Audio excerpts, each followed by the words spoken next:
مرحبا بكم أعزائي المستمعين عبر أثير الإذاعة الإلكترونية للجمعية الجزائرية للأدب الشعبي. في هذا العدد الجديد من حصتكم مواهب شابة. ضيفي الليلة هو ضيف مميز مبدع اختار الصورة مجالا له. نرحب بك أمين، مرحبا بك معنا. الله يسلمك الأخت أسماء. أمين، لو كان قبل ما نحكوا على بداياتك ومشوارك وخوضك مجال التصوير، لو نحبوا نتعرفوا أكثر على أمين.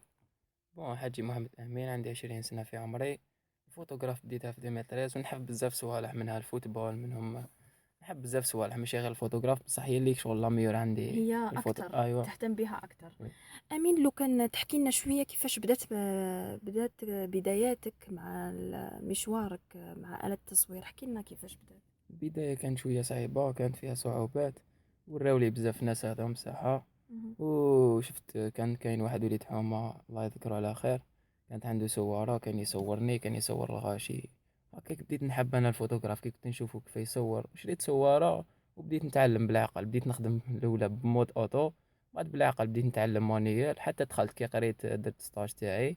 وكا الحمد لله راني. البداية تاعك تسمى كنت تحوس في اليوتيوب تشوف كيفاش التصوير، كيفاش تعلمت من الانترنت، ومن بعد خوت عفوا خدت تكوين في هذا المجال.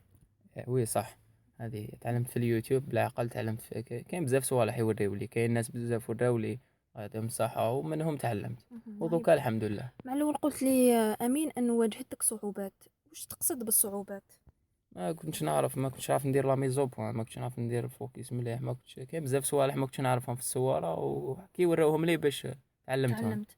وكي تلقيت تكوين تعلمت أكثر، ربما تعلمت تقنيات جديدة، تقنيات ربما كنت تجهلها أنت. وي صح، تعلمت بزاف صوالح ما كنتش نعرفهم. بالنسبة للأماكن اللي تحب يعني تصور فيها أمين. كاين البحر، كاين طبيعة كثرتها في البحر. تحب البحر نحب أكثر؟ البحر علاش البحر أكثر قول لي. باسكو فيه الامواج، فيه بزاف صوالح اللي تقدر تصورهم ومنوعين شغل مهم. تنوع. أمين، نشوفك أنا على بالي بلي عندك صفحة على عبر مواقع التواصل الاجتماعي الفيسبوك، لو كنت قلنا برك واسمها صفحة باش الناس تلقي نظر عليها. عندي صفحة اسمها محمد أمين الفوتوغراف. مهم.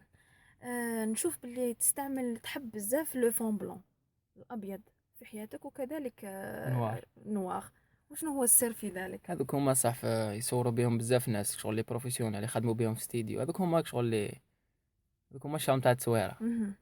بالنسبة للصور اللي تصورها أمين، اسكو دير دي موديفيكاسيون، يعني تقوم بتغييرات ولا تخليها طبيعية تكون أكثر جمالا؟ كل وحده وكيفها على حساب، كاين اللي تخليها وكاين اللي لازم تمودي فيها. علاش لازم تمودي فيها؟ يعني احكي لنا، لازم نعرفوا السر هذا يا بس ولاد. باش تزيد في لاكاليتي، تزيد مهم. في الالوان، تزيد في. مهم. بالنسبة للكثير من ربما الناس يعتبروا التصوير حاجة سهلة، عندك آلة تصوير تقدر تصور. انت وش رأيك في هذه الفكرة؟ هذوك اللي يخدموا بمود اوتو بيان سور تجيهم حاجه سهله، بصح كي يولي يخدم بالمانيال ما توليلوش حاجه سهله، مهم. تولي له حاجه صعيبه بزاف. لانه نعرف انه آلة التصوير فيها بزاف حاجات، لازم الاناره، لازم الاطارات، لازم يعطيك بزاف. صح. يعني هناك مقاييس، والناس تبان لهم هكاك عندك آلة تصوير يلا نصور. انت ضد هذه الفكره اظن. وي سي فري. مهم. امين، قبل ما نواصلوا الحديث معك نتوقفوا الفاصل ونعاودوا نرجعوا مع المستمعين الافاضل.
عودة إليكم أعزائي المستمعين، ودايما الحديث متواصل مع أمين. أمين، لو كان نحكو شوية على وين تحب تلقى روحك أكتر، مع الكاميرا ولا مع آلة التصوير؟ على التصوير. وعلاش قلنا برك الفرق؟ وشنو هو الفرق السر، ولا السر اللي يخليك تفضل آلة التصوير على الكاميرا؟ اصل الآلة التصوير شغل حاجة، آلة التصوير سهلة شوية، ماشي كيما لا كاميرا فيديو واعر شوية، لازم له مونتاج، لازم له بزاف صوالح، مش كيما مهم. تصوير. وانت خدت ديجا مجال وين درت فيديوهات ودرت المونتاج درت وي مهم. درت. بالنسبة على بالي أنت من المهووسين بفريق اتحاد العاصمة، ومن أكثر المشجعين لهم. وين تروح نلقاك معاهم، وين يروحوا عفوا نلقاك معاهم وتصورهم، وهذا واضح لأنه عبر صفحتك في مواقع التواصل الاجتماعي. وشنو هو السر؟ حكي لنا عليه. السير هو فريق اتحاد العاصمة، فريق القلب. وش يديمونديو مني صافي بليزير عندنا يعني. أنا اتحاد العاصمة نخدمه. تسمى عندك علاقة معاهم؟ اتحاد العاصمة يعرفوك اللاعبين؟ شوية، كاين اللي وكي يعرفوني، وكاين تصورهم وتبعت لهم لي فوتو تاعهم، كيفاش يكون الآراء تاعهم؟ اللي يفرحوا، كاين بزاف اللي يفرحوا ويعجبهم التصوير ديالك؟ ويعجبهم بيان سور. مهم. بالنسبة للتصوير، واش تفضل تصور في الليل ولا في النهار؟ نفضلهم في زوج، وكل واحدة وعندها وقتها. صح. ربما الليل فيه صعوبة، لا؟ فيه صعوبة. تقدر تقول لنا شنو هي الصعوبة؟ صعوبة لازم ما تخدمش اوطو، هذه هي فيه صعوبة، لازم تخدم مانيال، ومانيال شوية صعيبة. مهم. لازم فيها لو بزاف. كان أمين تخدم بالأوتوماتيكي، يعني تلقى صعوبة في في الليل الصورة يعني ما تخرجش ما واضحة ولا؟ تخرج كيما تحب انت، ما تخرج شاب، مهم. تخرج بالفلاش. يعني يخرجوا هذوك، دائما نشوفوا في العينين يخرجوا هذوك النقط الحمراء، ربما هذا هو السبب. بصح تقدر تنحيهم هذوك. كاين المود في اباراي فوتو ينحي هذوك. ماشي في هذيك، قصدي في النهار ما تستعملش الفلاش يخسر التصويره في الليل. اوكي. باش ربما المستمعين افضل يعرفوا اكثر، لانه هذا التصوير فن، وميم طون لازم تكوين. شكون الاشخاص اللي راهم يشجعوا حاليا امين، ويقولوا له واصل، عندك موهبة، كمل كاين واحد صاحبي وليد حومتي، هذاك اللي تعلمت عليه، مهم. نشكره بزاف، هذاك هو اللي راه يشجع احنا فيا. بدورنا نوجه تحية لكل من راهو يعاون الشباب هذا الموهوب اللي عنده موهبة، يعاونوا باش يقدم الافضل والاحسن. نشكر والديا، هما ثاني راهم يعاونوا فيا، يقولوا لي كمل في هذا الدومين. نشكر كاع صحابي، ومحمد زوين يعطيه الصحة، يعاونني دايما، هو يزيد يعاونني ويوري لي بزاف صوالح اللي ما نعرف. بالنسبة قلت لي أمين أنك قمت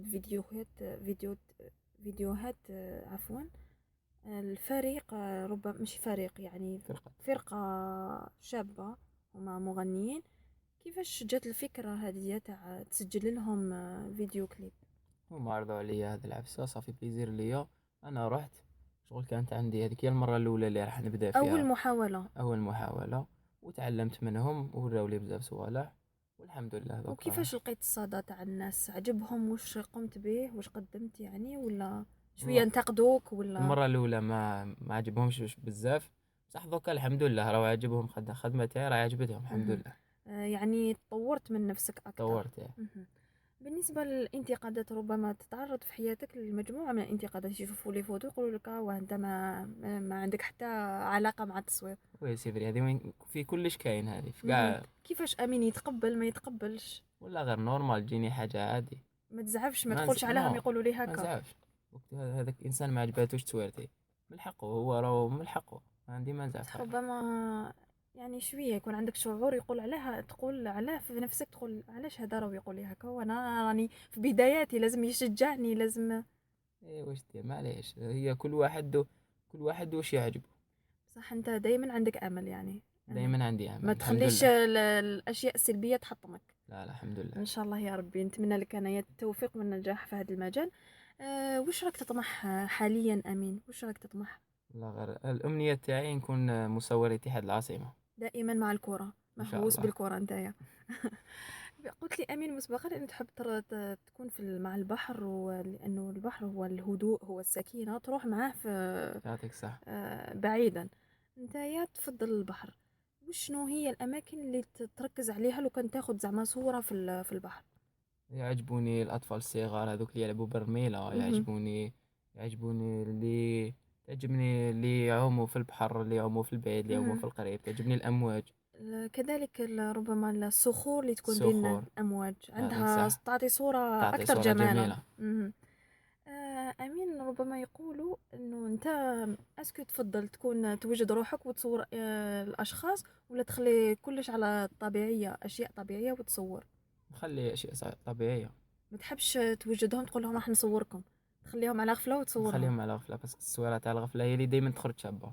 لاحظت هذا في الكثير من الصور، وأنا كذلك يعني من معجبينك في الالتقاط الصور تاعك. يعني صورتني شحال من مرة وعجبني وش صورك، يعني ما شاء الله، نتمنى لك أنا التوفيق والنجاح. إن شاء الله.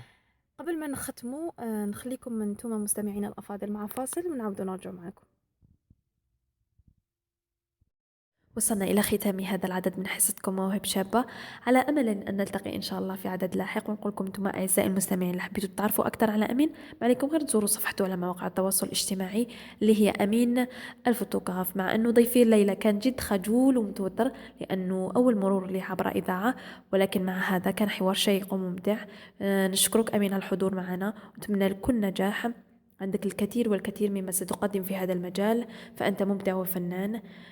كذلك دائما نطلب من السلطات المعنية تهتم بهذه المواهب وتهتم بهؤلاء الشباب، لأنهم جيل المستقبل، محتاجين لدعمنا ومساندتنا.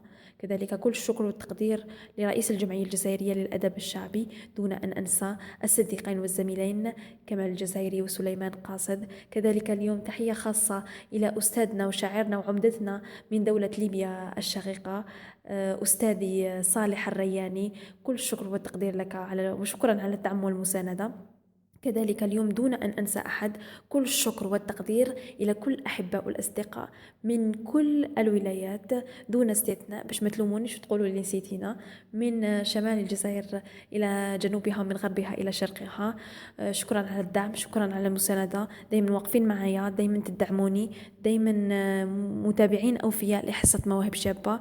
ربي يخليكم ليا، من دونكم أنا ولا شيء. يعطيكم الصحة. شكرا على نصائحكم.